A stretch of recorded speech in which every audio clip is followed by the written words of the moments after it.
Welcome to Gerstel's LabWorks True Podcast, the show about analytical chemistry, interesting instruments, and the challenging analytical problems that they solve.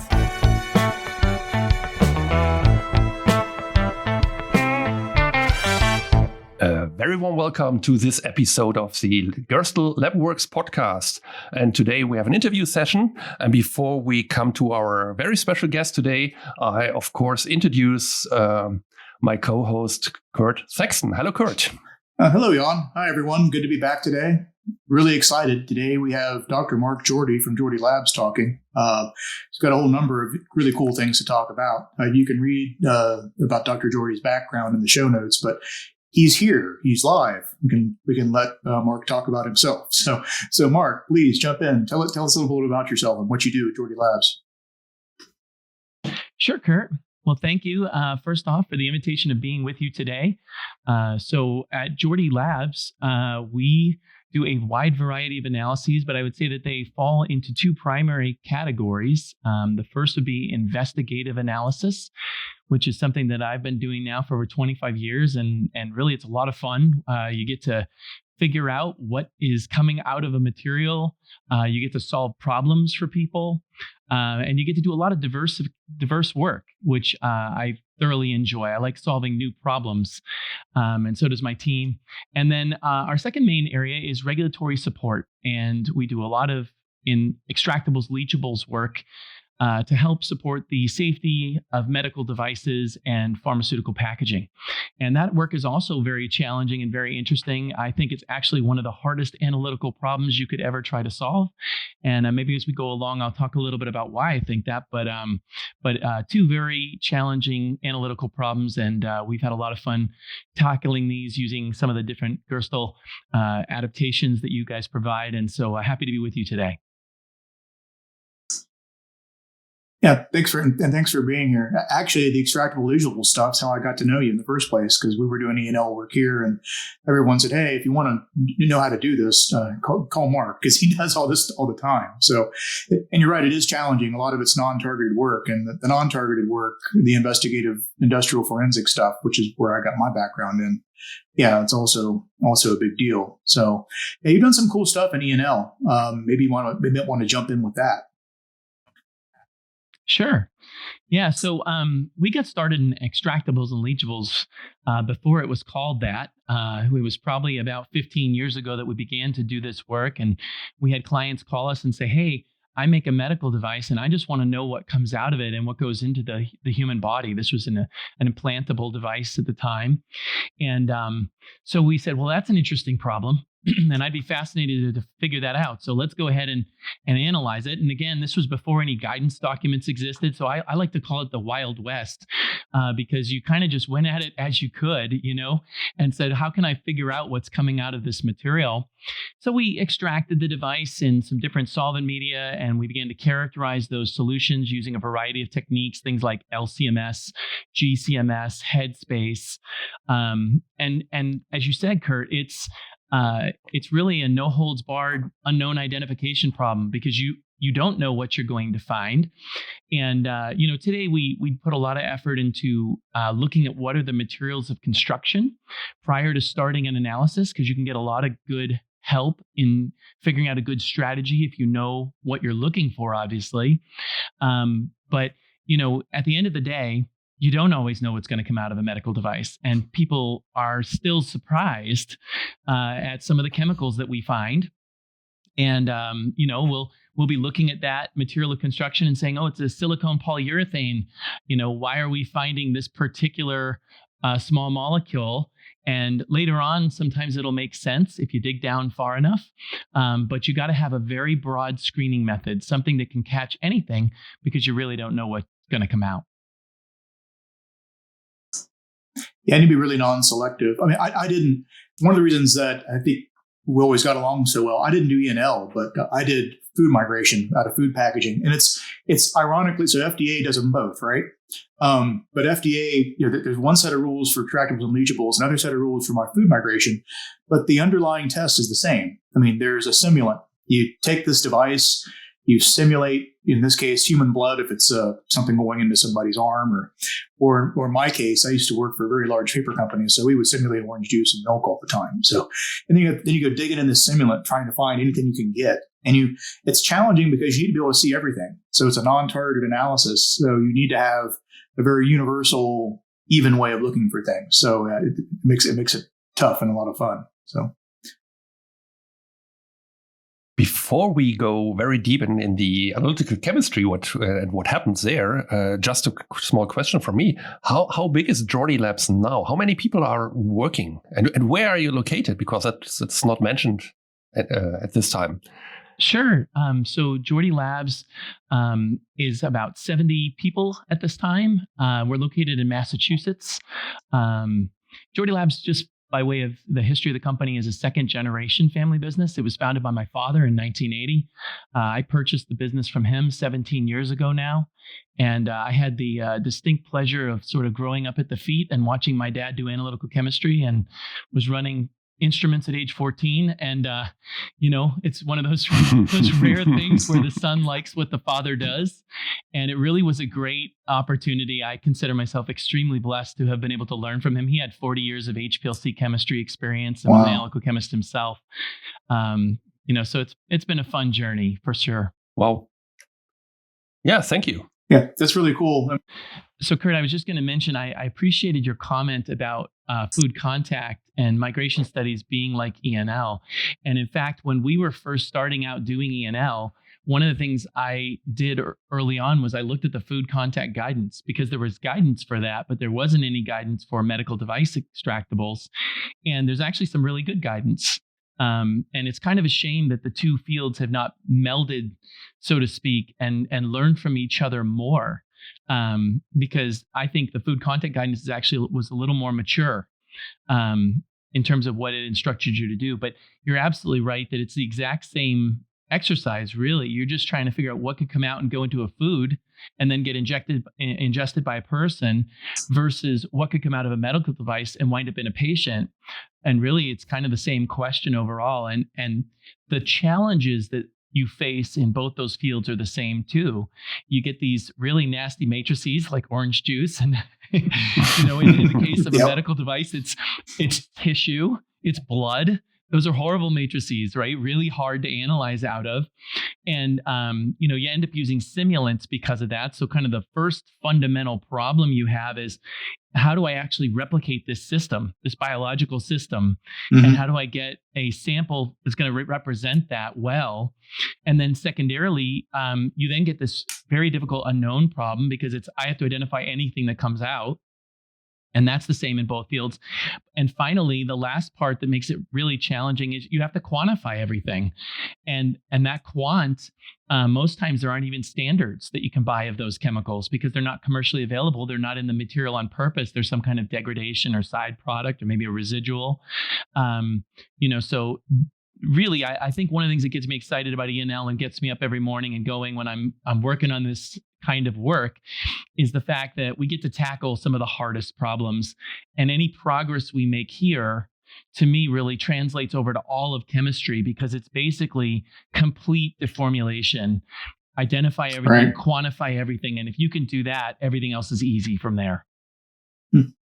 Yeah, but I was always jealous of you because, the two things are related. See, for me, day in and day out, it was a milk carton. It was some version of coated paper. Okay, so it wasn't always a milk carton, but you get the idea. It was some kind of, you had to have got some really cool medical devices and oddball stuff. I mean, there had to have been some really neat stuff like joints and what all have you done? Yeah, thanks. I appreciate that comment. I got to do some popcorn packaging once. That was pretty exciting. But, I understand what you're saying. From the medical device perspective, it's more like, what haven't we done? We've been really fortunate. And again, one of the things I love about my work is it's highly variable. It's not the same every day by any means. So whether we're talking about implantable devices or externally communicating infusion type devices, or we're looking at things like artificial hips or heart valves, or you name it. I mean, you name it. One of the things I like to say to people when they will apply to work at our company is they'll say, well, what do you do? And I'll say, no. What don't we do? One day we're working on golf balls and space shuttle tiles, and the next day it's heart valves. And it's very interesting from that perspective. And one of the things again that gets me really excited is the idea of working on something that brings new technology to market. I love the fact that we get to work on medical devices that have not reached patients yet, and that we know that if we can help solve some of those technical challenges and get the answers to the questions of, is this safe, that patients can benefit from therapies. So, one of my best days is the day where some difficult problem got solved and we got a device to market, and now patients get the benefit. And I wish I could go into the specifics of what some of those are. They're usually covered under NDA, but there's some amazing technology that's out there today that's being developed, and it really gets me excited to see some of it come to market. That sounds a little bit for me to make the world a little bit better.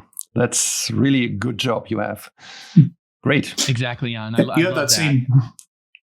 So you have that in common with the food people. That's usually under NDA too, or even worse, it just they just don't want to talk about it. So it's interesting, and these custom libraries. And I'm a mass spec person by training, so I appreciate all these libraries, and especially in the food migration or extractables and leachables world, there's some of these oddball chemicals.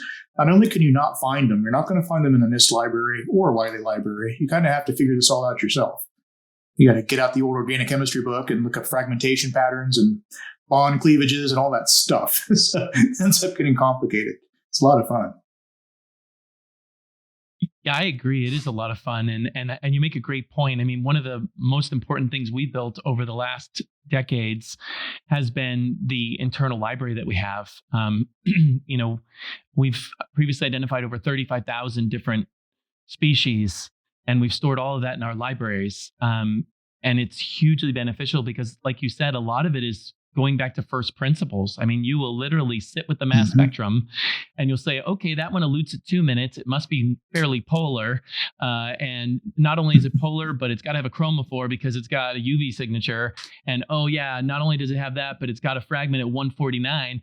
That must have a phthalate moiety. Oh, okay. Piece it back together. And it's a tremendous jigsaw puzzle.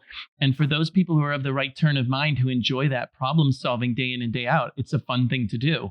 And I think, again, especially when you put it in the context of helping patients at the end of the day. So this is to me why I think extractables and leachables is probably one of the greatest analytical challenges of our time. And it's frankly a very fun problem to work on. Sounds really, really interesting.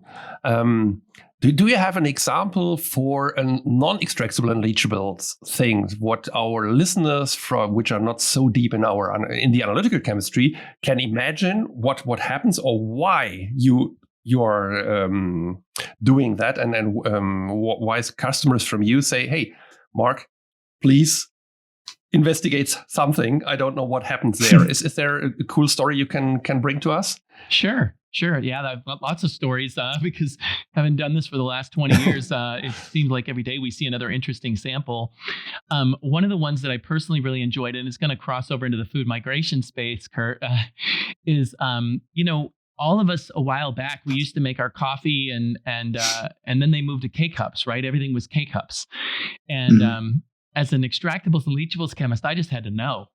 So I said, well, we've got to take a K-cup and figure out what happens when you stick that piece of plastic into my system and you start boiling hot water through it. I wanted to know, did anything come out and go into my coffee in the morning?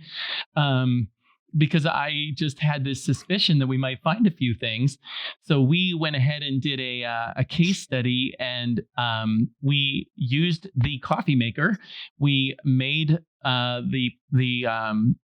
the product, and then we analyzed it to figure out what things had extracted from the plastic that were present in the K-cup as compared to just looking at regular coffee and the grinds. And if you want to know what chemicals came out, you have to go to my website and you have to look at the case study we have on there because we did find some things. And it was kind of an interesting study that showed us that everything we use, every material we contact, it gives off a signature. And so one of the things that another aspect of my work that I enjoy is the idea that if we learn enough about this kind of science, we can make better decisions about how to package food, how to build medical devices, so that less exposure happens with patients and with just the general population. And, there's so many things that we look out to today and that are hard to understand, even the amount of sickness that we see. And I like the idea that if we can learn more about this, maybe we can mitigate some of that. Yeah. Yeah, it's funny. People don't realize sometimes they think chemicals are something that you find in a glass vial, especially in flavor fragrance. I know a lot of people in my family were shocked to find out that, blueberry flavor, that's a chemical. I'm like, yep, yes, it is. Your entire body's full of them. Mm-hmm. One of the guys I used to work with years back said that, hey, it's either a bad sample or a good lunch, which I always thought was a funny way to look at it. Pretty accurate. So, but yeah, you've done a lot of interesting stuff. Now, about a year ago, you wound up getting a Gerstle pyrolyzer. What are you doing with that now? I mean, I know it's a loaded question, audience. I kind of already know, but I wanted to give Mark a chance to talk about it.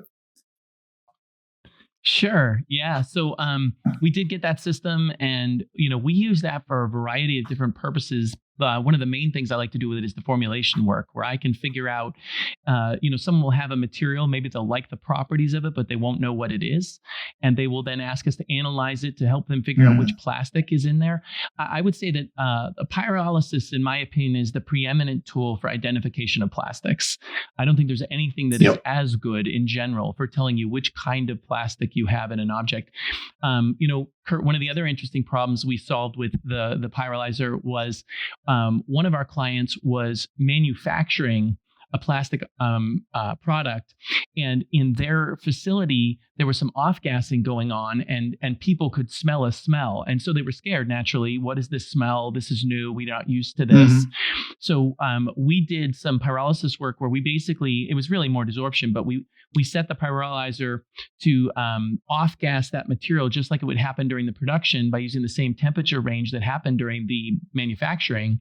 And we were able to identify what those chemicals were and show that they're really not toxic, and that it was, your nose is a tremendous tool, right? You can smell things in the low ppb range. That doesn't always mean there's a concern there, and we're kind of able to allay everyone's fears so that the process could continue without concern. And so those are just a couple of the examples of the things that we do with the pyrolysis unit. Yeah, we had a similar experience. It's funny. Sometimes the smell has nothing to do with the function, right? So we had some copy paper once that smelled really bad. It was run through a high-speed copying machine. It smelled like cat urine. We were able to track that down to a non-toxic sulfur compound, as you can likely imagine. But did it affect the function of the paper? No. Did anyone get sick and die from it? No. Did people stop buying millions of dollars of paper because it smelled like cat urine? Yes.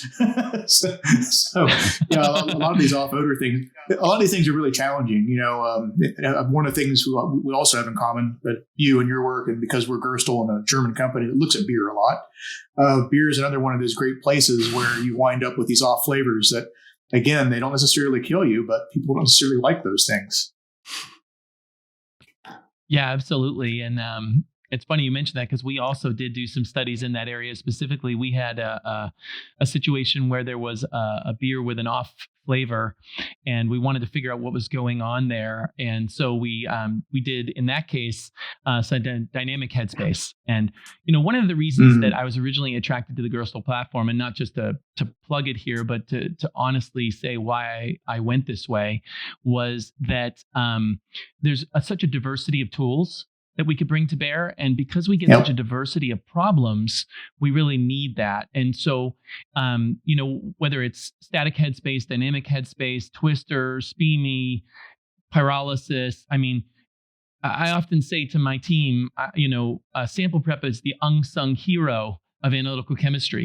You can't analyze it if you can't get it in, and not everything's in a liquid. So having the different tools that allow me to analyze a solid directly, such as I was doing in the case of the pyrolyzer, is a huge step forward in terms of solving the problem. In the case of the beer sample, as I mentioned, being able to flow a gas across the surface of that sample and collect anything that went into the gas phase through dynamic headspace, not only does it allow you to capture any components that may be contributing to the odor, but also you can get sensitivity down to the parts per trillion. Yeah. And that kind of sensitivity, I can't think of hardly any other techniques. Even LC triple quad, which is considered sort of the preeminent lowest detection tool out there in your arsenal, actually can't rival dynamic headspace if you blow enough gas across the surface and collect long enough. So, it really becomes one of the most sensitive tools in an analytical chemist arsenal. And, to me, that sort of plethora of tools for getting a sample into the mass spectrometer is just hugely beneficial for an investigative chemistry lab. And have you found the off odor? I did. So it was actually a number of aldehydes. As I recall, it was benzaldehyde and trans-2-nonenal that were actually the two compounds that were giving the bad odor. And so it was nice we were able to find those. Okay, very interesting, because I've been in sales before doing this stuff here, and I was at a beer and a brewery, and we are talking about LC and we are talking about GCMS, and when we're talking about GCMS, I've only said we have the nose, our ODP, which is the olfactory detector port, and I told him and said, yeah, with that you can find out peaks which smells different than you expect that. And that was a key point for him to say, hey, we need that. Absolutely. That was the point for him to say, yes, we need the GCMS. Of course, he needs a GCMS, and then he needs the extra money for the ODP, which is not so much when you think about a GCMS system with all stuff on. But this was funny because it was a similar story, and I think they found it for themselves with some help from our analytical department. So, yeah, interesting. So speaking of odor issues, and this one's not really a problem, but it was something very interesting to me. I'm big into gardening. I love to garden. I love to grow things, and I'd always just been curious, what is it that makes a rose smell so good? And as a chemist, I just had to know. So, so I decided to do some work internally, looking at dynamic headspace and static headspace, as well as I used even some twister and some solid phase micro extraction, and just tried to get a full picture of what is the chemistry of that smell that makes roses so good. And it really was curious to me because, not often do we get to really see chemically what it is that we enjoy. And one of the things I found was that it was actually quite a complicated array of chemicals, that there was not really just one chemical that we liked. What we actually enjoy is a diversity of chemicals. I think I detected over 26 different fragrance chemicals, all mixed together. And some of them had very unexpected odors. If you smelled them individually, you probably wouldn't like them very much. One of them smells like pepper. One of them smelled kind of like lemons. And one of them was fairly sweet, but it was that mixture of everything in the right proportions that gives us that odor we all like when we smell a rose. And for those who are curious, it's really dimethoxytoluene that was, in my opinion, the most important fragrance component in roses. That is the sweet component, and it also was the most abundant component in the fragrance. Yeah, I have to Google that name. I never heard that because I'm German speaking, and I have to recognize that, and then I have to look what it is, so I can make my cheap roses aroma for our friends here. Yeah, that one Thank you very much for that hit. Yeah, that wasn't known to me either. I'm just going to look that one up. It's funny, you wind up with this catalog in your head of all these things that smell, and the flavor and fragrance industry, the fragrance people in particular, when I've talked to our customers that do that work, to really replicate a fragrance, you've got to put a whole lot of different chemicals into it because natural fragrances are complicated. But sometimes to save money, people will cut stuff out, and that's where you get something that, like I don't know.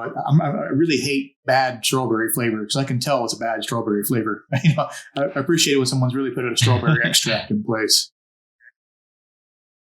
Yeah, it's definitely not easy to copy any of those flavors or fragrances. Is really a challenging area, and that kind of brings me to another problem we worked on. We were hired by another client who wanted to understand why a name brand perfume and a cheaper perfume didn't behave the same, and that was another one of those interesting analyses where both had a pleasant aroma originally, but the longer you waited, the more the off-brand one wasn't that, just didn't have the same longevity. And it also was found to be more irritating to the customer's skin because it dried out their skin.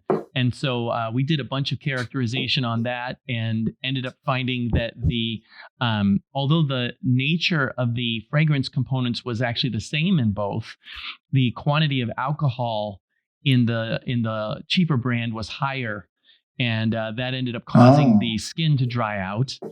And then the reason they had less potent fragrance and it lasted less was just a quantity issue. They didn't have as much of the fragrance components because those were kind of more expensive components. So in the off-brand, they would kind of lower the good stuff and increase the cheap stuff. And that's how you would get the similar fragrance originally, but you wouldn't get the potency that lasted over the lifetime of the product. Yeah, I think that's a fairly common thing that happens. I've seen it happen before. That's very, very amazing what happened there, and I think that's the reason why the good perfumes are much more expensive than the cheaper ones you can buy in a. I don't want to blame anybody, but to buy somewhere. Yeah, with the understood. Yeah. So I got a good open-ended question for you.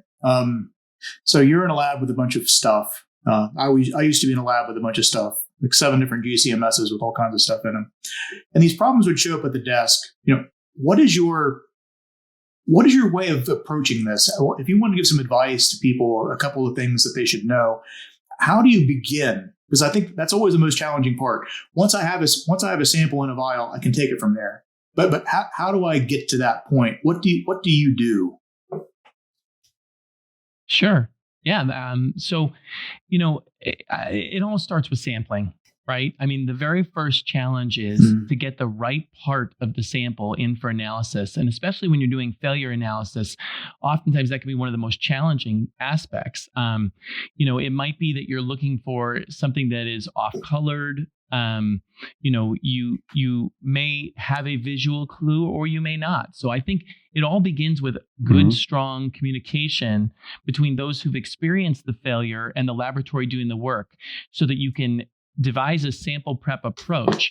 In our labs, we use so many different things, but I mean, some of them are things like microtomes, where you might section a sample very thinly and grab only the relevant layer. It might be extraction, where you're going to extract out the relevant component. But definitely getting a sample into, or getting the portion of the sample that needs to be analyzed, isolated, is very important. And then secondarily, you can never overestimate the importance of control samples in analytical chemistry. So a lot of times, if someone is going to analyze for a defect, they'll just want to analyze the defect. And I'm like, no, you can't do that. If you're going to look for a defect, you better analyze one that's good. Because the only way you can tell them apart most times is to see what good looks like and then see what bad looks like and contrast the two things. And, money is well spent when it's spent on a good control. All of science is about controlling variables so that we can get to definitive answers to difficult questions. And I think that really happens through judicious choice of control experiments. The second aspect that I just would want to hit on for the listeners is choice of techniques. We have 63 different analytical techniques we run at Jordi Labs. And the reason we do that, why do we have 63 different tools? It's because every problem is not a nail and shouldn't be hit with a hammer.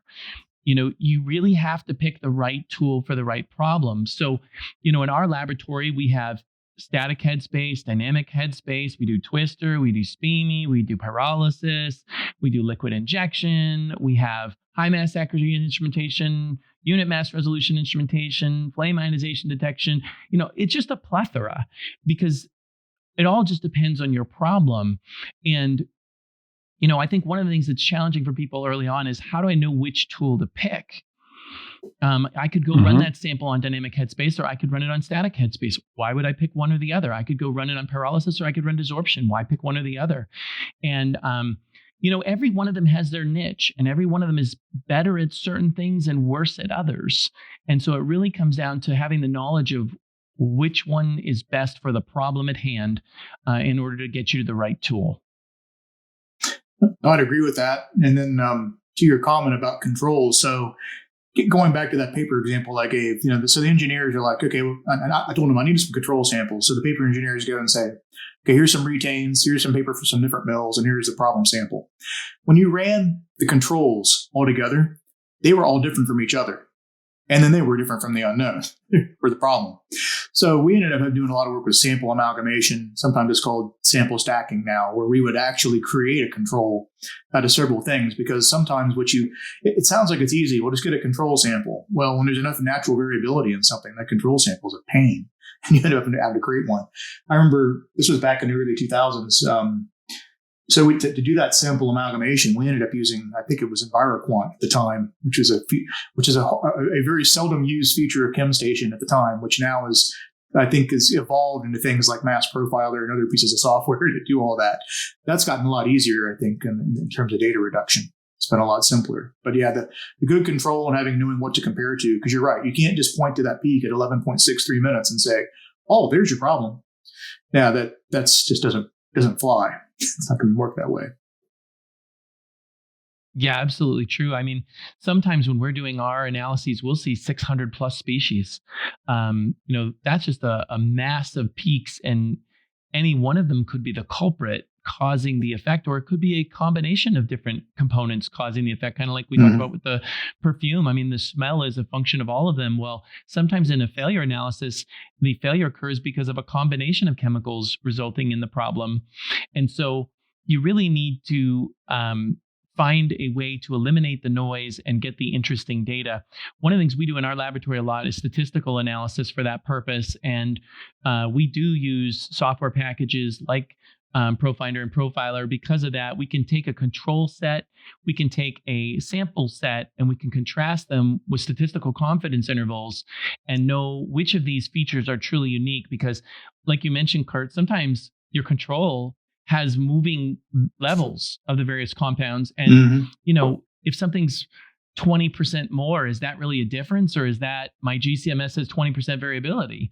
So now you need to get into replicate injections, and you need to get into statistics, so that you can say that really is a meaningful difference. And from there, you can get to some answers that can actually help solve the problem. Yeah. We should probably have a whole second podcast on how to do that. So, because the data analysis and reduction side is, that's where I see the two weaknesses. You're right. The sample introduction's got to be right. If you don't get it on column, then you're done. And then understanding on the back end the differences between things and what counts and what doesn't.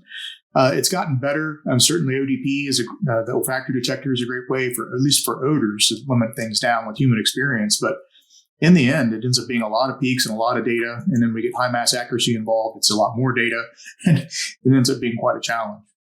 So. No, I was just going to say, especially with the high mass accuracy data, I think the amount of time you spend interpreting data is now orders of magnitude greater than the time it takes to acquire data. And, especially if you can't just search databases, for instance. So completely agree. It really does come down to being able to handle the data set. Yeah, absolutely. Well, on that note, we'll leave the door open for a larger discussion about data reduction and high-res data and all of that. And we'll come back to that at another time, because that's a whole nother I'm really jealous of that too. I never had access to a QTOF when I was doing this work, so it's a nice high-powered instrument to be able to use to solve these kind of problems. So that'd been one other thing. So tell everyone what are you up to next? Where can they find you out there in the world? Are you going to conferences? You got some papers coming out? What's going on? Yeah, definitely. We do try to get out to the national meetings, specifically as it relates to extractables and leachables. We're going to be at PharmaEd coming up here, I believe in June. We just finished being at ENL 2022. Those are great places to learn. We just really enjoy getting to interact with colleagues and see what's new and what's changing. And in the regulatory space, I mean, the upheaval never seems to stop. The agency's expectations for extractables and leachables data has been changing rapidly, especially with the issuing of the new guidance in 2020 for ISO 1099318. There's a lot going on, and it really helps to be out and talking with others about those things. And in addition to that, we have a new publication we just submitted for peer review. I can't say much more, but we've had several publications. We had several publications in the last few years that I think have been fairly impactful in the ENL space, and we're hoping to do that again with this one. We're excited about helping establish some approaches for how to better simulate the biological environment. I'll say that much. And that I think hopefully can help practitioners in getting better estimates of what's really going into the body. So that paper is complete and is working its way through the process. Oh, looking forward to that. Make sure you send us a reference. We'll post it for our listeners. Yeah, we can put it in the show notes when it's published. And our listeners know where to meet you when you go to the conferences. So probably you get some knocks on the shoulders to say, hey, hello, I've listened to you. Now I have a face in my eyes. No, not face in my eyes. That's German stupid speaking. I can recognize the face. Okay, or I remember the face. No, I don't. I got what you mean. You got it. Sorry for that. Is how we will say it sometimes. Just put a face. Put a face. Yes, perfect. That's the English expression for that. Yeah, thank you very much. Really they just wherever they came from. I just translated in my German, and that's how it works sometimes. Yeah. Yes. But if somebody has a question and you have 63 analytic techniques in your lab and would like to let it solved by you, how can they reach you? Sure, thanks. I think the simplest way is to go to www.jordilabs.com. And all of our services can be accessed through there. You can request a quote or submit a problem that we can help with. And so that's probably the best way to reach out to us. Mm-hmm. That's great. Are there other LinkedIn, for example, or elsewhere points where customers can reach you? Yes, we're on all the platforms, whether it's Facebook, LinkedIn, Twitter, you name it. We're on all of those platforms, and certainly happy to connect however is easiest. But would really love that opportunity to do so, and would love the opportunity to help solve any problems we can. Great. Sounds great. So we will collect all that links and put it in the show notes. So everybody is running now or driving your car, then you can go to the show notes and click on one of these links to get in contact with Mark or even with us, and start a nice conversation. And probably something happened and new business in every direction goes in the future. Thank you. Or changing a column. If you're out there listening to this while you're changing a column, cleaning out the oil in your mechanical pump, all those things. Oh, that just brings back a lot of memories, most of them bad. But anyway, Mark, it's great to chance to talk to you as always. This whole non-targeted analysis world, it really is a lot of fun. It's very challenging. It's great to talk to someone else who's had the same frustrations. One of the guys in the U.S. Coastal Office who did this work too at one point in his life said that he'd come in the morning, get a cup of coffee, and wait for the telephone to ring with the crisis of the day. And that's pretty much what this is. It really is. It's true. There's certainly an aspect of that to it, and we've always enjoyed the diversity, and most of all, just enjoyed helping people solve problems. I mean, there's nothing better at the end of the day than to help someone succeed and get a problem resolved and get back to work. So it's a lot of fun, and certainly something that I have found to be one of the passions of my life is this area of analytical chemistry and unknown ID. Yeah, me too. Definitely, that's what I recognize from you, the passion for these questions. That's great. I can for our listeners, we can see us here, and I can see your passion, and it's great to talk to you. And from my side, a very big thank you because it was fun to listen to you and fun to see what happened. And yes, thank you very much for being here to be our guest in our podcast. And then I will hand over to Kurt. And then I think, Mark, you have the last words to say. Yep. Mark, thanks again. We're really, really grateful. It's been not just for the podcast, but all the stuff that we've talked about over time. The helpful advice you give me on extractables and leachables and the other topics as well. So it's been great. It's been great. Thanks again. Well, thank you, Kurt, and thank you, Jan. I really enjoyed today. Great to be with you guys, and thank you to the audience for listening today, and certainly hope to see you guys again soon. Yep. Yeah, hopefully. Us too. Thank you very much. Have a nice time. You too. And bye-bye. Bye. Bye, everyone.